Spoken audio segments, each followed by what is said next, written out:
Teach us, Ken. Okay, I just want to dedicate this. They're doing Tehillim tonight for one of the fallen soldiers, Itai ben Chagit, and Rabbi Perez's son, who's still in captivity. Gavin, I don't know if you know, Rabbi Perez used to be at Mizrahi. His son's one of the hostages, Daniel ben Sharon. So he's got him, and all the other hostages get released soon, and in safety. So as I was telling Damon, I've seen a few of Rabbi Lappin's uploaded content about Bava Kamma on YouTube yesterday, actually. And the one thing he mentioned is about, I'll try to give it across as Damon. Correct me if I don't give the full explanation. If you're going into a business deal, or you're trying to find a business partner, and you suspect them, even though they might be innocent, it creates a lot of bad energy and toxicity. And this is particularly when someone, it was in the context of someone being either paid, usually a paid custodian, where the article or the shore was stolen, and the person the custodian denied it in a shvua, and even though, so this what this shvua does is it brings closure. Even if the guy might have been guilty and still did a shvua, the owner of the property of the item has to accept it and move on. So it because they say having, what he said was, having being suspicious of someone is not a good thing. I know even though they may be innocent, it causes, as I said, bad energy and bad vibes. And even if for some reason the article turned up in the not too distant future after he made the shvua in his possession, you have to forget about it. It's just the way it is. I don't know if Damon, you probably explained it to us earlier where we did this. So No, I'm listening. So the person has to forsake this item, has to forsake his item, even though the guy was a thief and even made a shvua, which is totally wrong. He shouldn't have done that. That's so that you have to move on in life and move on and move forward and look forward in life, which is a challenge for all of us, and not harp on the past, even though you may have been wronged. I don't know if you've heard that concept. Still trying to work that one out. The thing about, so the item was stolen. So he takes a shvua at the Beis Din to say it was out of his control, and it was beyond his control, and the court rules that he's not liable. Then a few days later, it's found in his possession and they're witnesses. But because he took the shvua, the owner has to accept that he can't have a claim against this guy and move on, even though in a few days later it's found in the guy's possession. So it's difficult to deal with that. I remember when we were learning it. Look, the reality is, a lot of people might, under those circumstances, because they don't want the social stigma. There's another aspect of being called a liar where nobody's ever going to deal with them in business again. They might turn around and say, oh, you know what? I saw I didn't have it. I'm not sure. Maybe the gardener took it and whatever, but I'm happy to give it back to you. I'm happy to give it back to you. I was definitely sure it wasn't in my possession. And one of the guys that worked for me probably took it and stored it at my place. I'm happy to give it back to you in order to redeem his reputation. So in very few cases, the person would keep it. And if they did, two things would happen. Number one, in Shemaim, they would be held completely responsible. And then number two, their reputation in this world would be completely sullied. So I think and they're using Hashem's name in vain. These are very, very serious things. So I don't know. And in terms of, is the person going to be okay with that when a person lied to their face? Well, it's happened to all of us that we know people that we've lent money to, we've trusted them as friends, and they just haven't paid it back, even if they've got the means to do it. And you kind of got to let it go, because what are you going to do? Not trust people ever, and never ever extend a hand of kindness. I don't know. It's a difficult one. I'm not really sure how we deal with it. It's just very difficult to understand why the courts don't automatically give it back to the person when he's proven to be a liar. And that's the part I want to find out. That part doesn't make sense to me.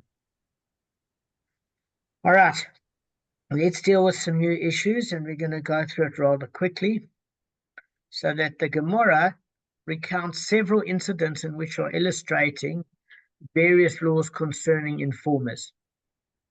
So Rav Huna Bar Yehuda visited a place called Bay Abiyoine, and he came before Rava, and Rava said to him, listen, we haven't seen each other for a while.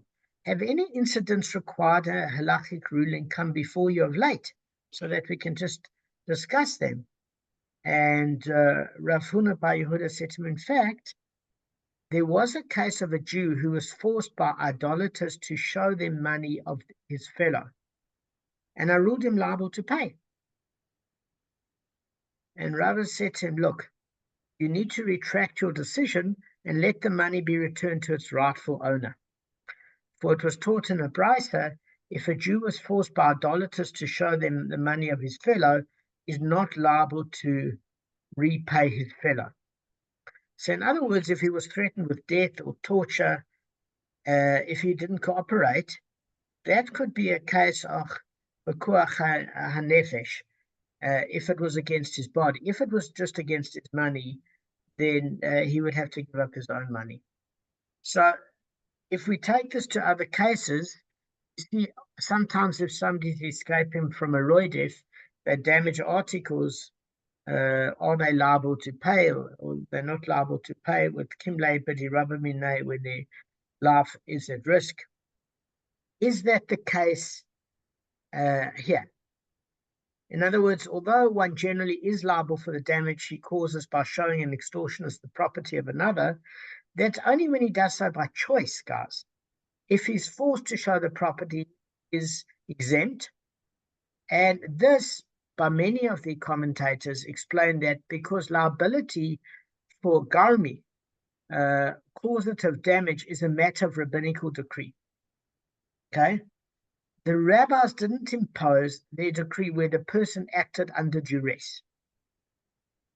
Now, the Ramban, Nachmanides, doesn't agree. He says that the liability for causative damage is actually not a matter of rabbinical decree, but it derives from regular biblical law of damages.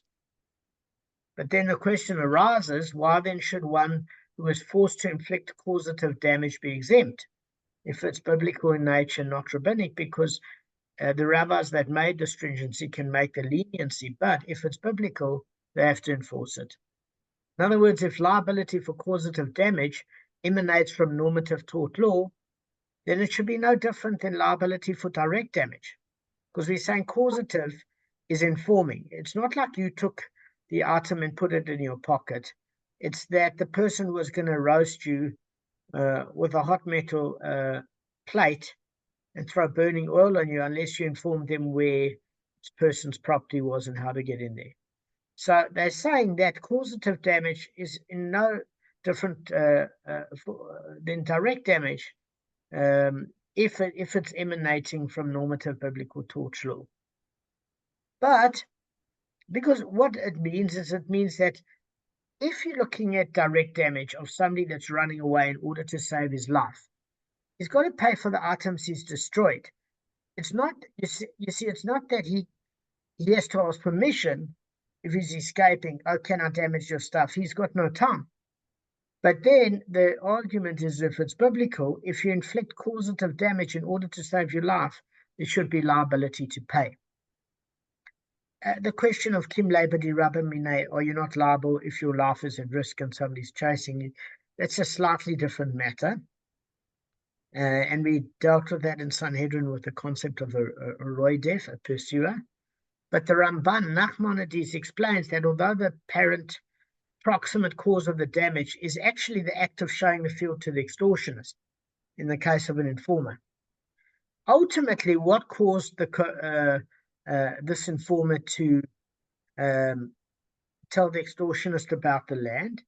It's not like a person that rats on the next door neighbor and says, listen, he really does have an asset base, and it's from prejudice. This is actually coercion, and therefore the ultimate cause isn't the causative damage of the Jew informing against another Jew. The ultimate cause is the coercion that idolater does against the Jew to force him to show the property of his fellow Jew. And since this fellow is not truly a case of damaging his fellow Jew, he can't be liable for inflicting causative damage. Okay? Alternatively, although by biblical law, causative damage is basically equivalent to direct damage, the rabbinate actually established a leniency in the case of causative damage because it's not directly by your own hands, by exempting one who inflicted such damage while under duress. Okay.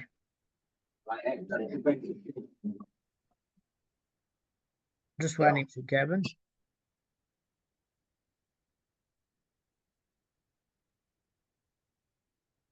No, you took someone at my door. Carry on.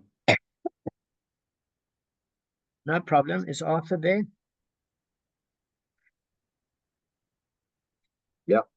Okay. At what point can you give it over, Gav? Anything or not really? Not really. Are you speaking to me? Yeah. No, I can't. I'm barely functioning. I'm trying my best. So let me give it to you in a sentence then. Let me just take all this complicated thing. Rav Huna bar Yehuda came before Rava, and Rava said to him, listen, it's been a while. Have you had any new legal cases come to you? And he said, yes, there was a Jew that was forced by idolaters to show them the money of his fellow Jew, and I ruled that he's liable to pay. Because whilst he had to save his life, there's no reason why he shouldn't pay for it. And Rava said to me, you've got to retract your decision and let the money be to return to its rightful owner. And he used the proof of a brisa, Gavin, that if a Jew was forced by idolaters to show them the money of his fellow, he's not liable to repay the fellow. But if he took the money in his hand and gave it to idolaters, he is liable.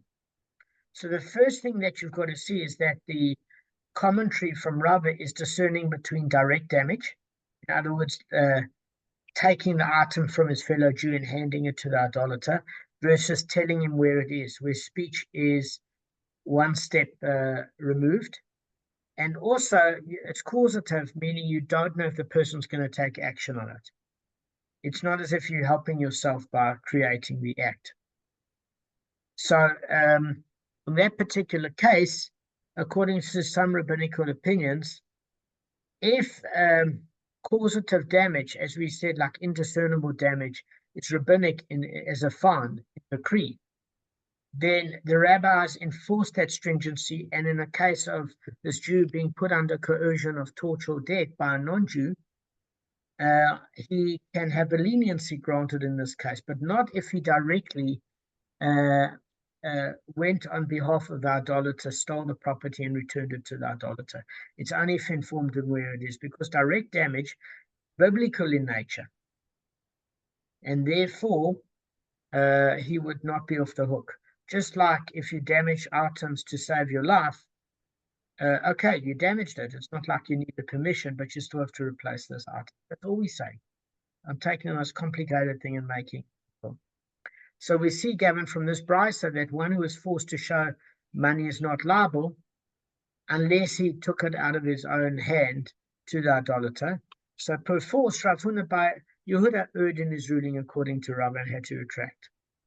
Now, Rava was R-A-V-A. Rava is R-A-B-B-A-H, which is a different person. Rava said if he showed the money on his own, without being forced, it is as if he took his hand and gave it to them. Therefore, he is liable. So what are we saying here? Is that according to Rabba, he doesn't hold by that opinion, is that if he showed them the money and never took it physically, it's as if he's completely liable. In other words, if one heard that the king's servants were seeking to confiscate a field, the opinion is, and he voluntarily showed the field of his fellow, is liable. But obviously, it doesn't seem, when you first read it, to say that that's the case. And that's why the Gemara has to say, if he showed them the money without being forced, and that's basically the bottom line, is that if there was any sort of coercion, he's off the hook, because that's what caused him to inform. It was the idolater. But if he did it of his own volition, he's off the hook. Okay, so let me just give you a little bit more detail. If you want to look at it like this, about liability, about giving it directly in your hand over to an idolater, even if you're being threatened, you're liable because you used somebody else's property to save yourself. And according to Rashi, if it's direct and you handed the property or kicked it over in order to save yourself, the law states that one who destroys the property of another, not indirect or causative, but directly to save himself, must pay. Now, Gavin, if you remember, we learned this in 74a in Sanhedrin. You were part of us at that stage.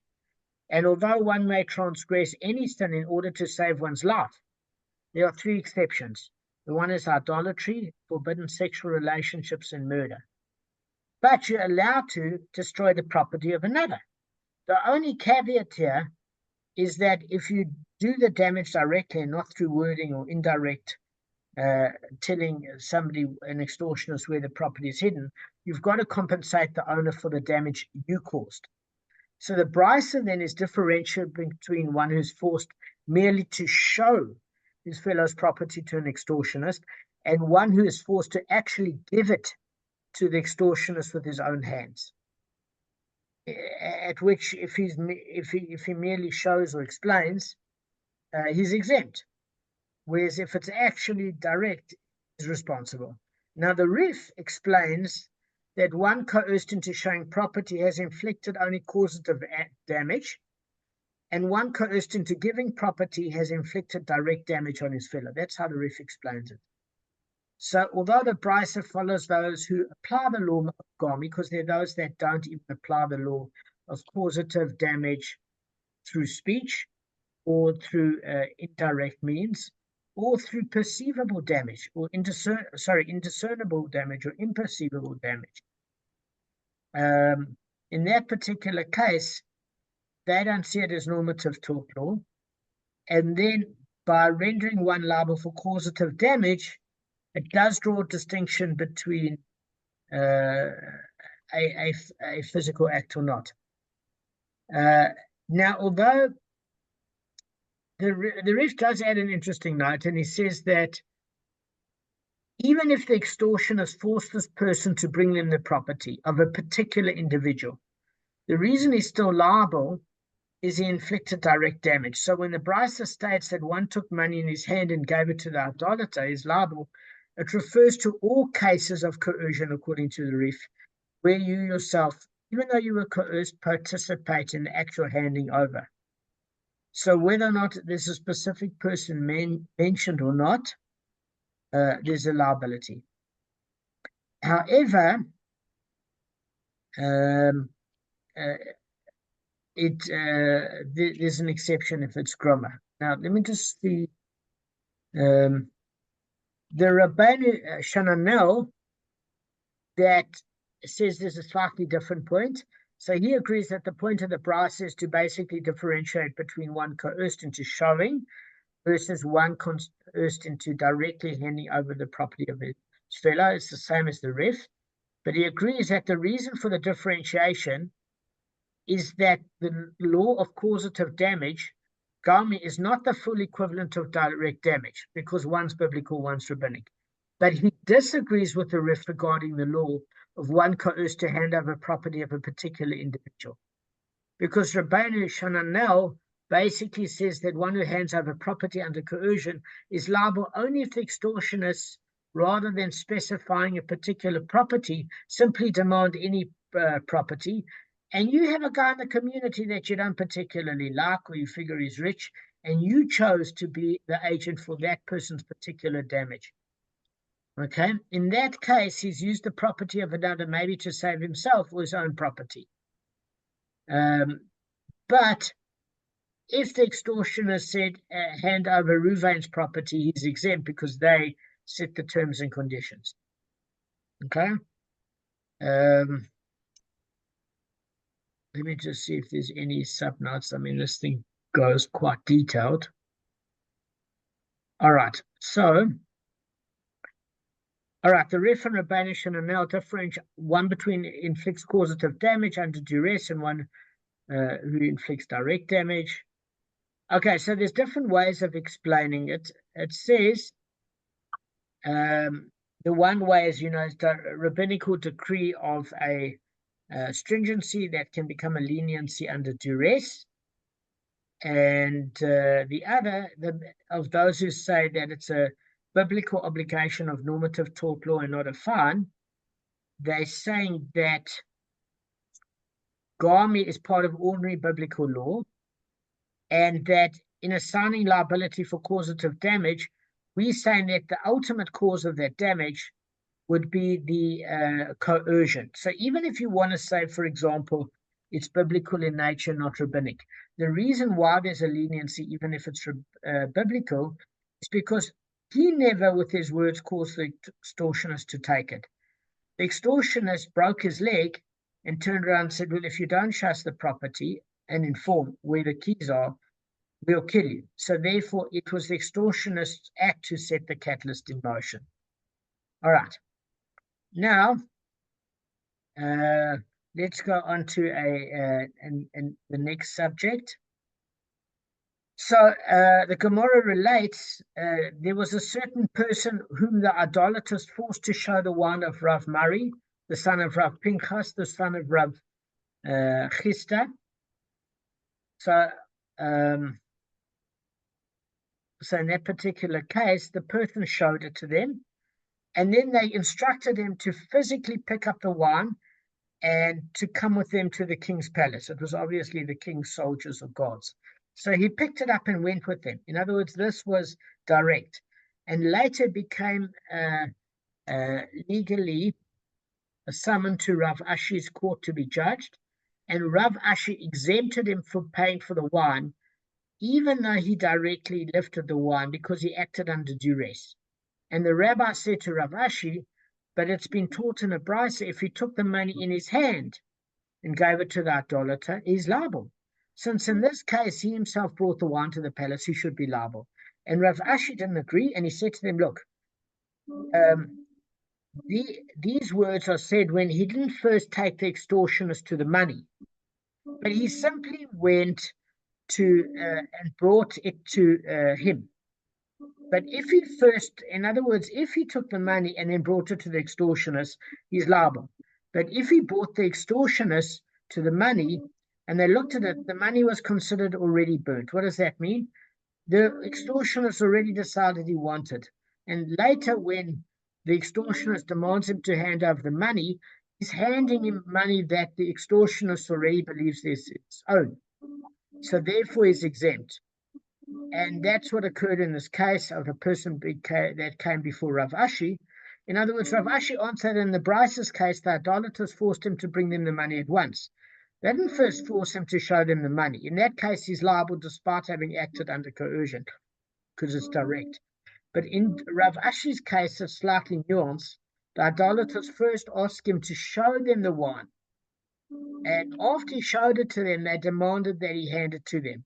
So since they were already told about the wine and were brought to the place where the wine was hidden, he was in fact handing them what was already in their possession because they made up their minds to do so. It wasn't direct. They said hand over the wine when they were already introduced to the wine.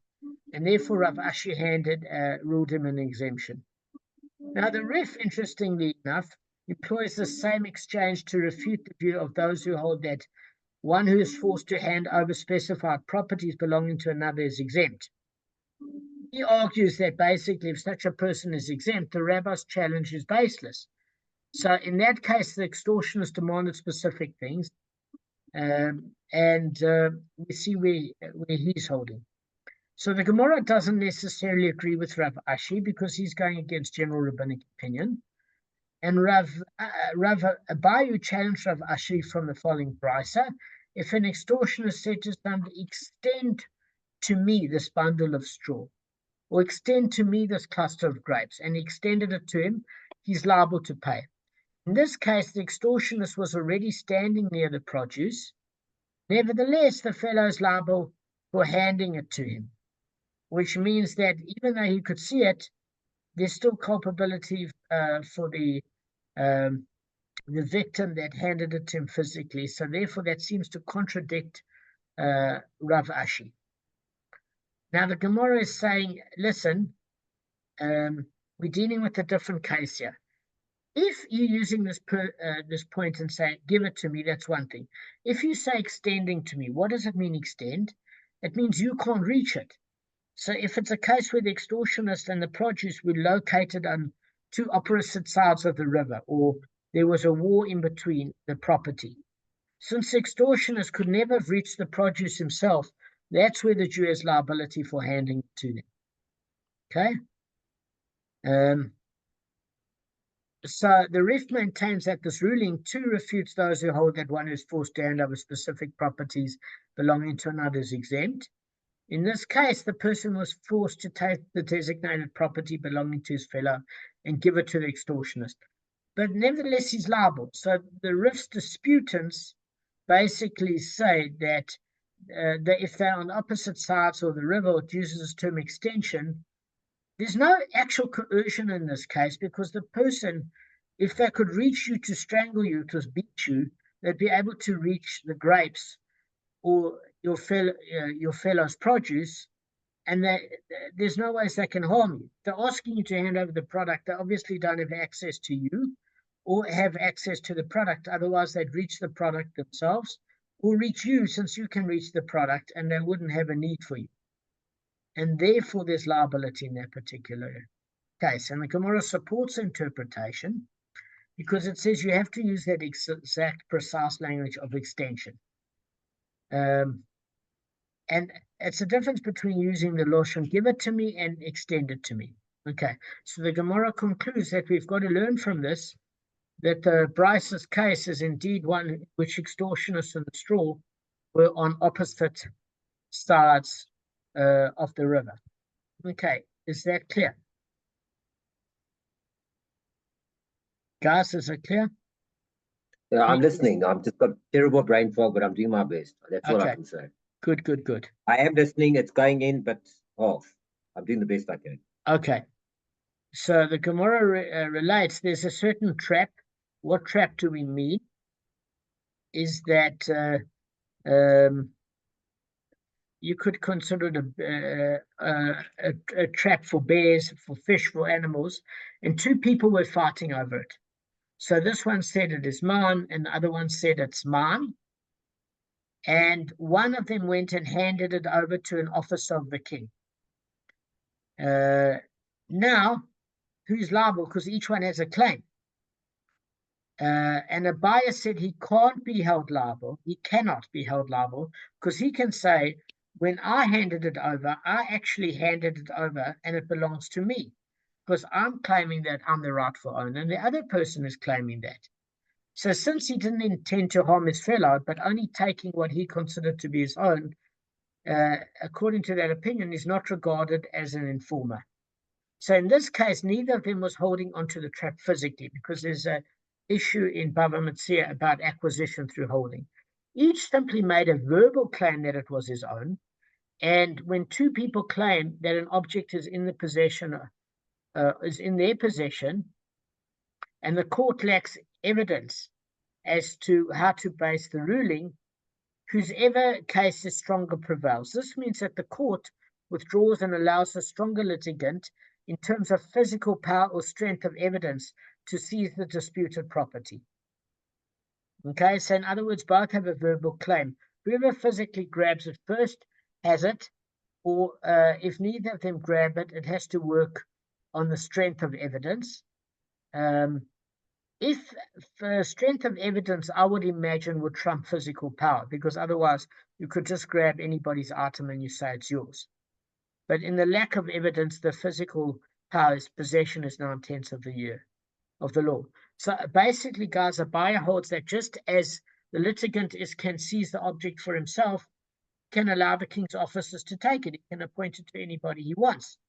So that is a buyer. Now, there's always a buyer's opinion and Rava's opinion. And Rava disagrees. He says to them, to a buyer, and is this then within his power? Of course not. Okay. We excommunicate him until he brings the trap back and stands in court to have the dispute adjudicated. So all he's saying is, although the law allows the stronger party to seize the disputed article himself, can't appoint another shaliach instead. It's only, you can't, because you, in order to have acquisition, have to use your own hands. You can't instruct somebody else to grab it, because then it's theirs. Okay? So some hold that Rava agree that this person is not considered to be an informer, because it's or somebody that seized it and gave it to an authority, because his intent wasn't to cause monetary harm to his fellow, but only to take what he viewed as rightfully his. But the rabbis decreed that the reason he has to be excommunicated until he retrieves the article and brings it before the court is that it doesn't become regular practice that whenever there's two disputants, you just hand over the property to the king so that you can score brownie points and that the king's impressed with you, because it's not yours to hand over. It's a dispute. You can keep it yourself if you happen to acquire it first physically or have the evidence, but you can't take where there's a dispute and hand it over to a third party. But others maintain that Rava does consider this person to be an informer, not like a buyer, and therefore rule that he's penalized with excommunication until he retrieves the trap and brings it to the court. And obviously, guys, it's going to be a stiff penalty, because the king's officers are going to charge an exorbitant rate to redeem the trap back. So again, according to a buyer, he's off the hook, because he says he's got a claim to it, just like the other guy, and he can do with it as he sees fit if he feels it's his own. And Rava said you can't hand over a third-party item when it's in dispute. All right, guys, I think we can end early, and we're done. Yeah, thanks. I'm really battling today. I'm absolutely finished. Destroyed. Thank you. All right, cheers, guys.